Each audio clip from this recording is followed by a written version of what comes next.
हम लोग कहते हैं एनाल्जेसिक एंड एंटीपायरेटिक मेडिसिन। दूसरी कैटेगरी यहाँ पे हमने रखी है कफ और एंटीएलर्जिक मेडिसिन की। तीसरी होती है वोमिटिंग एंड गैस की। इसकी कुछ मेडिसिन जो आपके पास होने चाहिए, क्योंकि ये सब कॉमन प्रॉब्लम्स हैं।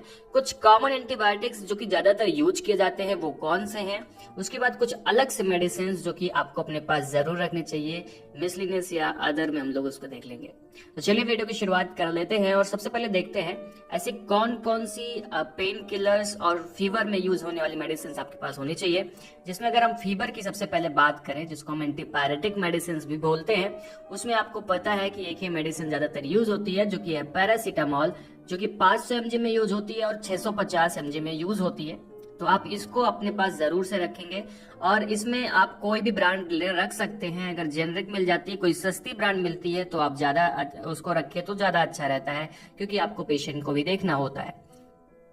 दोस्तों अब इसमें डोलो, कालपाल, क्रोशिन, पैरासिप या दूसरी बहुत सारी मेडिसिन आती हैं। आप कोई भी रख सकते हैं जो भी आपको इजी लगता है रखना और थोड़ा सा जो सस्ती पड़ती है।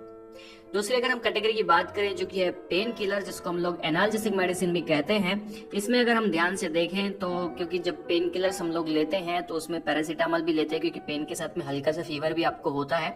तो इसके लिए जो सबसे अच्छी मेडिसिन एक्चुअली पेन किलर अगर देखा जाए तो अगर प्लेन पेन किलर की बात करें तो एसिक्लोफिनेक होता है, डाइक्लोफिनेक होता है, बहुत सारी चीजें होती है, नीमोसाइड होता है। पर अगर अगर थोड़ा सा आपको फीवर है तो उस टाइम पे आपको ये रखना पड़ेगा मेडिसिन, अगर पेशेंट को थोड़ा सा फीवर है, जिसमें एसिक्लोफिनेक 100 mg, पैरासीटामोल 325 mg मतलब 325 mg। इसकी जो मेडिसिन होती हैं वो आपको रखनी होती हैं। इसकी जो फेमस ब्रांड है वो जीरोडॉल पी के नाम से आती है।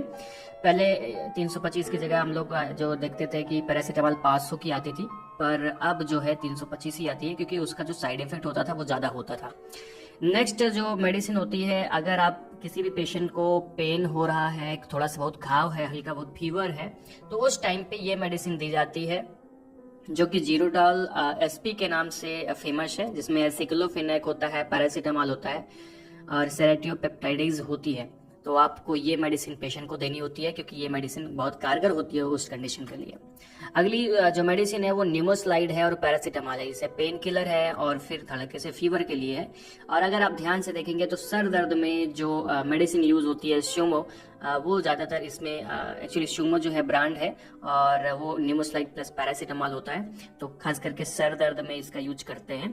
तो निमोस्लाइड ये जो है हम लोग इसको यूज कर सकते हैं और इसको आपको अपने पास जरूर रखना चाहिए। अगर आप मेडिकल प्रैक्टिस कर रहे हैं या करने वाले हैं तो आपको ये सब रखना जरूर पड़ेगा।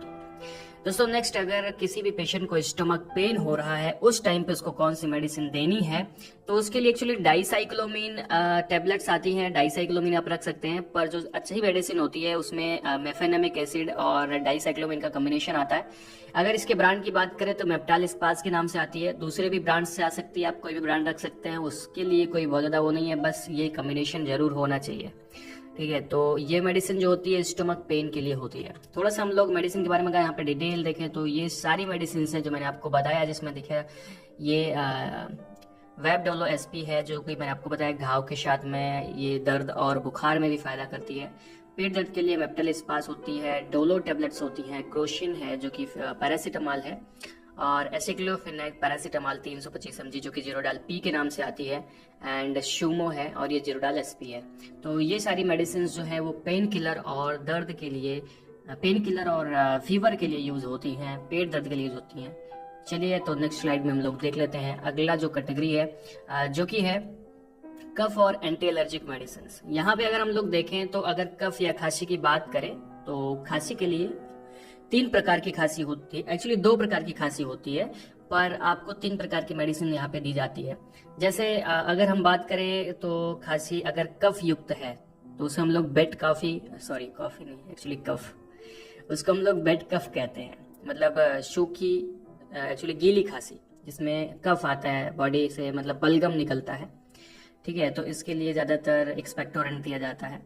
और ड्राई कफ होता है। ड्राई कफ में क्या होता है कि एक्चुअली सूखी खांसी आती है। ये दूसरा चीज तो पेशेंट में पता नहीं लग पाता है कि उसको वेट कफ है या फिर ड्राई कफ है। तो यहाँ पे चलिए देख लेते हैं, अगर वेट कफ है तो उस टाइम पे हम लोग कौन सी मेडिसिन देते हैं। तो यहाँ पे सिरप दिया जाता है। तो कौन सा सिरप होता है, तो टर्ब्यूटालिन एंड ब्रोमोक्सिन HCl सिरप होता है, जो कि आपको अपने पास रखना चाहिए। अलग अलग ब्रांड से आता है, तो आप कोई भी ब्रांड रख सकते हैं। ड्राई, अच्छा देखो ये जो है ना, ये एक एक्सपेक्टोरेंट होता है जो कि कफ को खींच करके बाहर निकालता है अंदर से। अगला होता है ड्राई कफ। अगर आपको किसी पेशेंट को सूखी खांसी आ रही है तो उसके लिए डेक्स्ट्रोमेथार्फन हाइड्रोक्लोराइड क्लोरफेनरामिन मैलिएट सिरप होता है, तो उस पेशेंट को दिया जाता है। अलग अलग ब्रांड से आता है, आप कोई भी ब्रांड दे सकते हैं। ये मैं आपको बार बार कह रहा हूँ, जो भी इजी हो, मतलब जो भी थोड़ा सा सस्ता हो, आप उसको दे सकते हैं। अब अगर यहाँ पे देखा जाए कि कफ के बारे में पता ही नहीं कि भाई साहब को कौन सा कफ हुआ है, तो उस कंडीशन में आपको एक सिरप आती है, ये सिरप आप दे सकते हैं पेशेंट को, जो कि dextromethorphan hydrochloride chlorpheniramine maleate and guaifenesin and ammonium chloride syrup होता है, जो कि पेशेंट को दिया जा सकता है उसको पीने के लिए, और ये अच्छा कारगर होता है। तो ये पेशेंट को दे सकते हैं, जो कि खास करके खांसी के लिए है। अभी थोड़ा सा आगे बढ़ते हैं और देखते हैं कुछ एंटी एलर्जिक मेडिसिन जो कि इसी कैटेगरी के अंदर आ रही हैं, जो कि आपके पास होनी ही चाहिए। तो इसमें पहली चीज तो भैया बता दें कि सबसे ज्यादा यूज होती है सिट्रिजिन। तो सिट्रिजिन जो है वो ज्यादातर यूज की जाती है एलर्जी में, तो ये मेडिसिन आपके पास होनी चाहिए। सस्ती सी मेडिसिन है तो होती भी है। सिट्रिजिन के साथ में एबिल भी रख सकते हैं, अगर किसी को ज्यादा शिकायत देखने को मिल रही है एलर्जी की, तो उसको हम लोग एबिल भी दे सकते हैं। अब यहाँ पे बात कर ले कॉमन कोल्ड की, तो कॉमन कोल्ड भी एक प्रकार की एलर्जी होती है, तो कॉमन कोल्ड में भी हम लोग सिट्रिजिन दे सकते हैं, फेनरामिन मैलिएट मतलब एबिल दे सकते हैं। एंड ज्यादातर जो इसमें दिया जाता है वो विकोरिल दिया जाता है। विकोरिल में अगर आप ध्यान से देखेंगे तो हल्का सा पैरासीटामॉल एंड फेनरामिन हाइड्रोक्लोराइड होती है, और क्लोरफेनरामिन मैलिएट भी होती है। तो कहने का मतलब ऐसे बंद नाक में ये जो थोड़ा सा फायदा करती है, तो ये मेडिसिन भी आप दे सकते हैं कॉमन कोल्ड में। नेक्स्ट स्टेप पे आते हैं, नेक्स्ट स्लाइड पे, और यहाँ पे देखते हैं कि कुछ और दूसरी मेडिसिन जो कि वोमिटिंग और गैस के लिए है। तो यहाँ पर अगर हम बात करें वोमिटिंग के लिए कौन सी मेडिसिन दी जाती है, किसी पेशेंट को उल्टी हो रही है तो उससे ओनेसेट्रॉन 4 mg की टेबलेट्स आती हैं, तो आप इसको दे सकते हैं। कोई भी कंपनी की दे सकते हैं, वही काइंड आती है इसकी, तो उसको दे सकते हैं, कोई दे सकते हैं। डोमपेरिडोन डेटी दे सकते हैं। ये दो मेडिसिन में से एक मेडिसिन दी जाती है वोमिटिंग के लिए। पहले हम लोग डोमपेरिडोन देते हैं, ये डिस्पर्जेबल टेबलेट सही नहीं होता है तो ओनेसेट्रॉन भी दे सकते हैं, या फिर कोई भी आप पहले दे सकते हैं, उसमें कोई प्रॉब्लम नहीं है।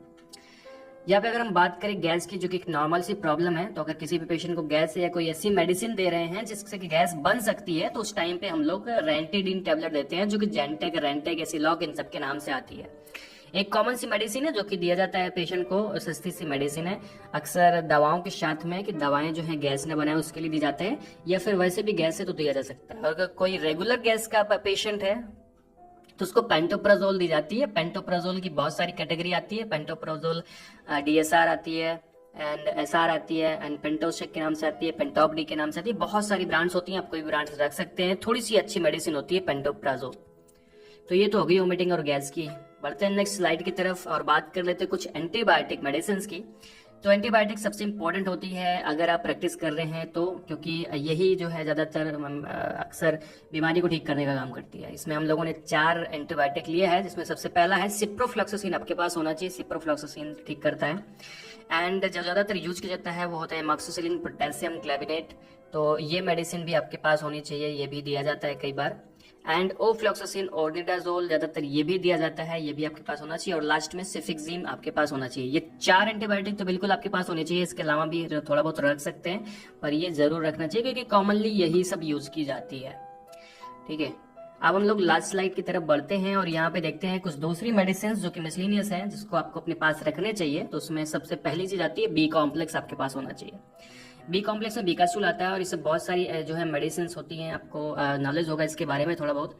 ये मेडिसिन जैसे मुंह के छाले में दी जाता है, या बी कॉम्प्लेक्स की कमी हो गई है, ठीक है, उस टाइम पे दिया जाता है। तो ये तो बी कॉम्प्लेक्स की टेबलेट आपके पास होनी चाहिए। दूसरी आइसोसॉर्बिट डाइनाइट्रेट टेबलेट आपके पास होना चाहिए, जो कि हार्ट अटैक, हार्ट पेन में होना चाहिए। अगर आपका मेडिकल है तो उस पर ये मेडिसिन जरूर से जरूर होनी चाहिए, क्योंकि ये एक टेबलेट जो होती है लाइफ सेविंग ड्रग्स होती हैं। ये अगर किसी को हार्ट से संबंधित प्रॉब्लम है, हार्ट अटैक आ गया है, तो एक टेबलेट, अगर वो हॉस्पिटल नहीं पहुंच सकता, एक टेबलेट खिला देंगे तो वो बच जाएगा, तो आप उसको हॉस्पिटल पहुंचा सकते हैं।